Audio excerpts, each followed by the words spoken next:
Chief of defence staff की नियुक्ति, ministry of defence में डिपार्टमेंट ऑफ मिलिट्री अफेयर्स का गठन, 2020 में गलवान पूर्वी लद्दाख में चीन को करारा जवाब, सेना, नौसेना और वायुसेना की अहम प्रोक्योरमेंट्स, आत्मनिर्भर भारत को बढ़ावा और अभी हाल में घोषित अग्निपथ स्कीम का आयोजन। अब मैं आप सबसे अनुरोध करता हूं और अपनी तरफ से कि रक्षा मंत्री आकर आपको संबोधित करें और हम सबका उत्साहवर्धन करें।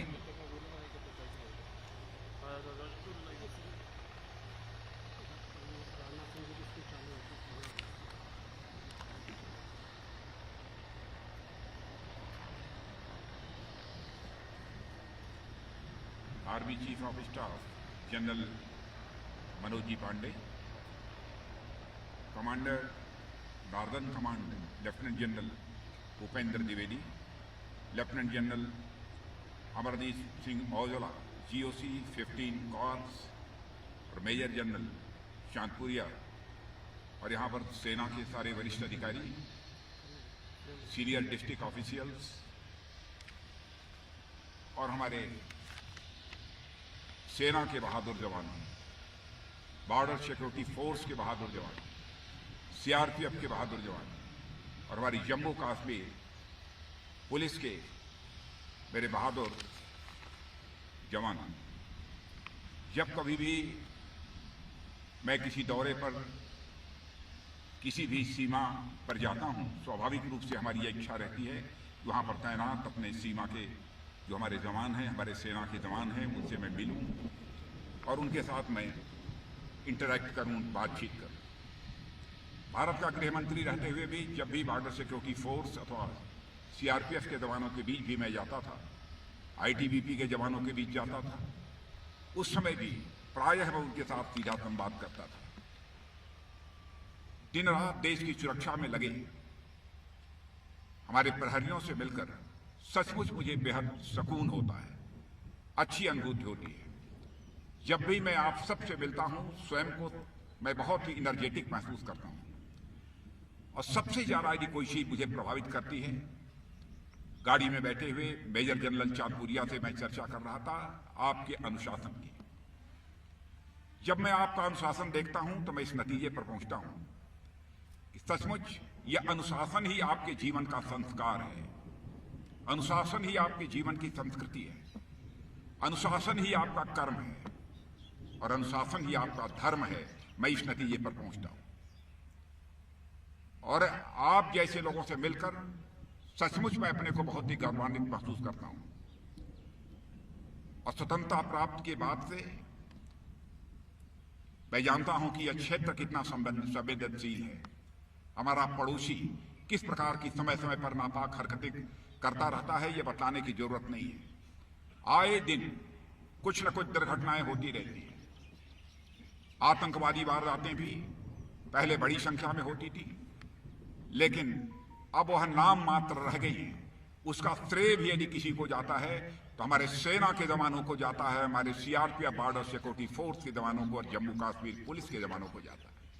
सबको मैं इसके लिए बहुत ही बधाई देना चाहता हूं।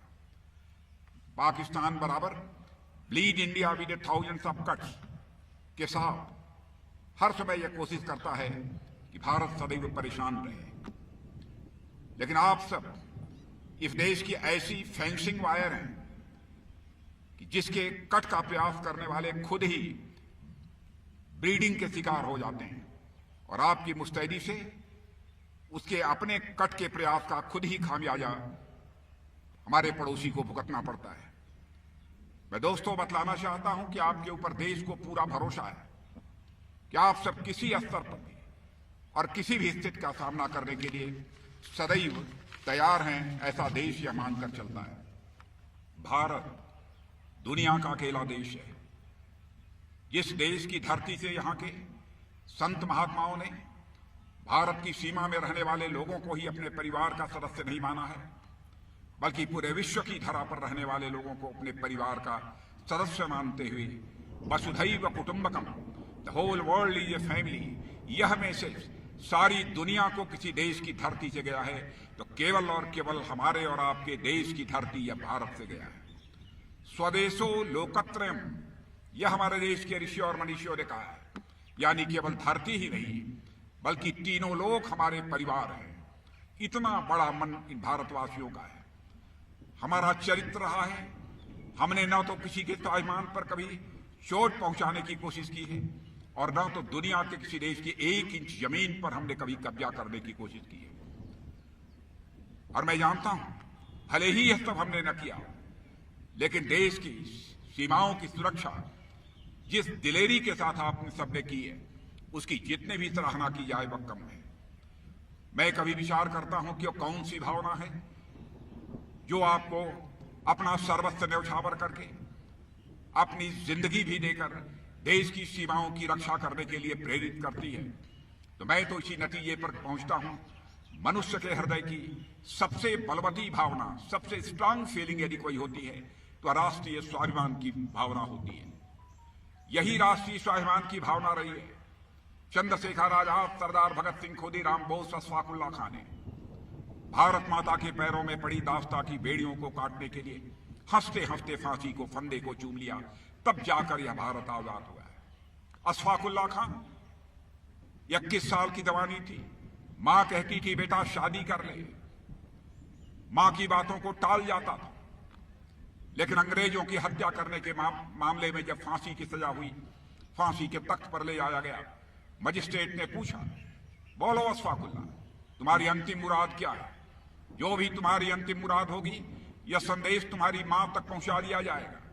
बहादुर अशफाक उल्लाह खां ने उसी फांसी के तख्त पर खड़े हुए यह कहा, है मजिस्ट्रेट, जाकर मेरी मां तक यह संदेश पहुंचा दे कि तुम्हारा बेटा अशफाक उल्लाह आज फांसी के तख्त पर खड़े होकर अपनी शादी रचाने जा रहा है, तुम्हारी मुराद पूरी करने जा रहा है। बहनों भाइयों, यही एक स्वाभिमान की भावना है जो कि देश की सीमाओं की रक्षा करने के लिए आपको प्रेरित करती है।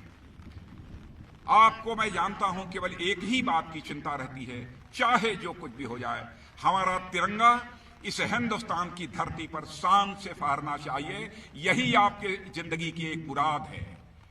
तभी जाकर इस सीमा तक आप संघर्ष करने का जोखिम उठा पाते हैं। मुझे याद है 1971 का वार हुआ था, आपको विजय प्राप्त हुई थी। 90,000 पाकिस्तान के सैनिकों को बंदी बनाया था भारत ने, लेकिन उन्हें रिहा भी कर दिया था।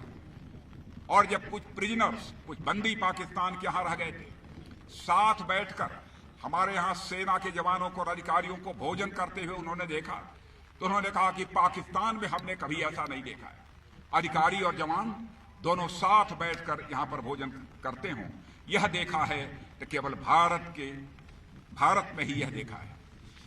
इस प्रकार का सम्मान हमारे पड़ोसी देश के जवानों को नहीं प्राप्त होता है। बहनों भाइयों, हम भी यदि भोजन करेंगे, नीचे बैठकर भी भोजन करेगा तो देश का रक्षा मंत्री और देश का प्रधानमंत्री अपने जवानों के साथ बैठकर भोजन करेगा, अलग बैठकर वह भोजन नहीं करेगा। यह है हमारा भारत। हमारे दुनिया की जो फ्रेंडली कंट्रीज हैं, हमारे दोस्त जो माने जाते हैं ऐसे देश हैं, वह भी अपने देश की सुरक्षा के लिए कभी जरूरत होती है किसी पर भरोसा करते हैं तो आप जैसे बहादुर जवानों के ऊपर ही भरोसा करते हैं। 100 वर्षों का आपका इतिहास है, मुझे बताया गया है। बर्मा, जावा, सुमात्रा, इजिप्ट, फ्रांस, बहुत सारे देशों में जाकर आपने अपने शौर्य और पराक्रम का परिचय दिया है। आप तो दुश्मनों से हमारी मातृभूमि की रक्षा करते हैं। आपका दर्जा कितना बड़ा है उसको मैं शब्दों में बयान नहीं कर सकता। और आप जिस हौसले के कारण यह सीमाओं की आप रक्षा करते हैं, उस हौसले का मैं अभिनंदन करता हूं। और आप जैसे बहादुर सपूतों को जिस माता पिता ने पैदा किया है, मेरे बहादुर जवानों, उन माता पिताओं के चरणों में मैं शीश झुकाकर मैं उनका अभिनंदन करता हूं कि आप जैसे बहादुर जवानों को इस भारत की धरती पर पैदा किया है। और आज आप सबके बीच आकर सचमुच मेरा भी हौसला बढ़ा है, हौसला अफजाई मेरी हुई है और सुखद अनुभूति भी यहां पर हो रही है। इन्हीं शब्दों के साथ मैं पुनः एक बार आप सभी को अपनी शुभकामनाएं देते हुए और आपके माता पिता और सभी परिवार के सदस्यों का अभिनंदन करते हुए उनको भी अपनी शुभकामनाएं देते हुए अपना निवेदन समाप्त करता हूं। आप सबको बहुत बहुत धन्यवाद। बोलिए भारत माता की, भारत माता की, भारत माता की।